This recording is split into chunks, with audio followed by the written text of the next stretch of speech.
Ready to build your own stunning website and finally ditch those clunky templates?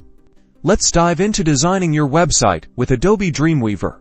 First, open Dreamweaver and create a new HTML document. This will be the foundation for your entire website. In the new document window, select HTML as the document type and then choose a layout style for this tutorial.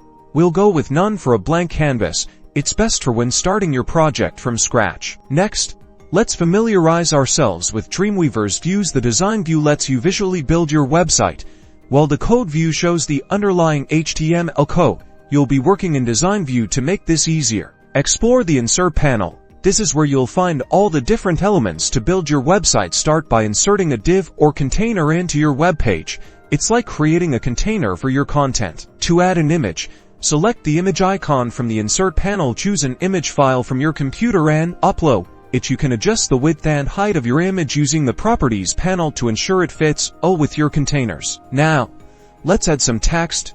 Click inside your div and start typing. Use the properties panel to adjust text formatting, fonts, sizes, colors, and alignment. Create headings, paragraphs, and use different size fonts. Remember to save your website frequently. You now have a basic website structure. With images and text, Dreamweaver helps you master the design process and start creating your own attractive and functional website. Like and subscribe for more web design tips and Dreamweaver design tutorials.